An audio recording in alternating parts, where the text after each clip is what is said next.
अस्सलामुअलैकुम और खुशामदीद दोस्तों। आज हम बात करने वाले हैं इश्क मुर्शिद के 29वें एपिसोड के बारे में, जो एक ज़बरदस्त और रोमांचक एपिसोड होने की संभावना है। प्रोमो ने हमें एक धमाकेदार मुकाबला का हिंट दिया है, शिब्रा के आदर्शों और शाहमीर के नए चुने हुए रास्ते के बीच। चलिए देखते हैं क्या कुछ नया होने वाला है। प्रोमो दाऊद अली खान के दिखने के साथ शुरू होता है, जिसके ज़ाहिर में बीमारी का नाटक कर रहा है, शायद शाहमीर को मैनिपुलेट करने के लिए। ये चाल दो तरीकों से हो सकती है।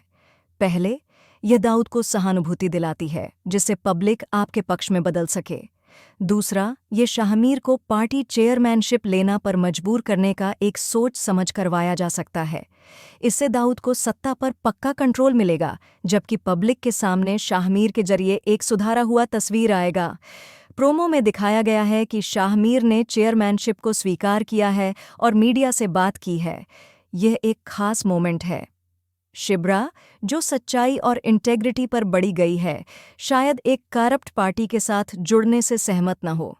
शाहमीर का प्रोमो में यह जस्टिफाई करना, पार्टी के पुराने कुर्बानियों को हाईलाइट करते हुए और दाऊद के एक्शंस को डिफेंड करते हुए, एक इंटरनल कन्फ्लिक्ट की संभावना दिखाता है। क्या वह ब्लाइंडली पार्टी की लाइन पर चलेंगे, या फिर उनका अपब्रिंगिंग और शिब्रा से प्यार उन्हें दाऊद के मोटिव्स पर सवाल करने पर मजबूर करेंगे? प्रोमो में दिखाया गया है कि शाहमीर के प्रेस कॉन्फ्रेंस को देखकर शिब्रा की एक्सप्रेशन एक मिश्रित था, डिसअपॉइंटमेंट और एप्रीहेंशन का। ये उनके रिश्ते का एक मोड़ है। शायद वह शाहमीर से मुलाकात करेगी, उसके फैसले और उनके असर को उजागर करती हुई। इससे एक गर्म झगड़ा शुरू हो सकता है, जिसमें उन्हें अपने अलग आदर्शों का सामना करना पड़ेगा। शाहमीर का चुनाव शिब्रा को उनके साथ का भविष्य पर संदेह करने पर मजबूर कर सकता है। प्रोमो में एक चिंता में देखी जाती है सुलेमान, जो प्रेस कॉन्फ्रेंस देख रहे हैं। इसका कई कारण हो सकते हैं। वह शायद दाऊद के प्रभाव में आने के डर से डरता है, पुराने गलतियों को दोहराते हुए, या फिर उन्हें शिब्रा और शाहमीर के रिश्ते पर डालने वाले इस दबे के बारे में चिंता हो सकती है। सुलेमान, जो शिब्रा के मजबूत मोरल कंपास के बारे में जानते हैं, शायद प्यार के बीच में एक स्थायी दरार का डर रखते हैं। प्रोमो में मेहरी का जिक्र नहीं है, लेकिन उसका प्रेजेंस इग्नोर नहीं किया जा सकता। वह शायद इस सिचुएशन का फ़ायदा उठाएगी अपने एजेंडा को आगे बढ़ाने के लिए, जिसमें शाहमीर और शिब्रा को अलग करने की कोशिश करेगी। शिब्रा की भावनाओं को मैनिपुलेट करते हुए और शाहमीर के चुने हुए रास्ते के खतरे को हाईलाइट करके मेहरी उनके बीच की दूरियों और भी बढ़ा सकती है। शिब्रा का रिएक्शन बेहद महत्वपूर्ण होगा। क्या वह अपनी अस्वीकृति को एक्सप्रेस करेगी और अपने रिश्ते को खतरे में डालेगी?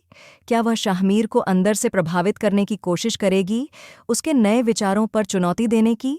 अगर एक आर्ग्यूमेंट शुरू होता है, तो क्या शाहमीर और शिब्रा एक कॉमन ग्राउंड ढूंढ पाएंगे? क्या वह अपनी आइडियोलॉजीज के बीच की दूरी को मिटा सकेंगे, या फिर उनका प्यार टेस्ट होगा जो शायद ठीक न हो पाए? यह एपिसोड माफ़ी और समझौते की संभावनाओं पर ध्यान देंगे। प्रोमो में दाऊद के असली मोटिव्स का जिक्र नहीं है। क्या वह सच में शाहमीर को एक उत्तराधिकारी के रूप में तैयार कर रहे हैं, या कुछ और साजिश हो रही है? यह एपिसोड दाऊद के लंबी चाल को दिखाने का एक झलक दे सकता है। एपिसोड का अंत शाहमीर को पूरी तरह से चेयरमैन की भूमिका को स्वीकार करते हुए दिखा सकता है, जिससे शिब्रा को दिल टूटकर और डिसइल्यूजन्ड कर देती है। या फिर यह एक उम्मीद भरी नोट पर समाप्त हो सकता है, जिसमें शाहमीर शिब्रा के कंसर्न्स को मान लेते हैं और दाऊद के करप्ट तरीकों के खिलाफ एक पोटेंशियल रिबेलियन की इशारा देते हैं। ये एक ज़बरदस्त और सस्पेंसफुल एपिसोड होने की संभावना है, जो आने वाले एपिसोड्स में एक और मज़ेदार टर्न लेने का मौका देगा। तो ये रहा इश्क मुर्शिद के 29वें एपिसोड का एक छोटा सा रिव्यू, जो हमें देखते हुए मज़ा आने वाला है। हम सब बेसब्री से इंतज़ार कर रहे हैं इस धमाकेदार एपिसोड का, और देखना नहीं चाहते कि क्या नए मोड और रेवलेशंस हमें इस कहानी में मिलते हैं। शुक्रिया।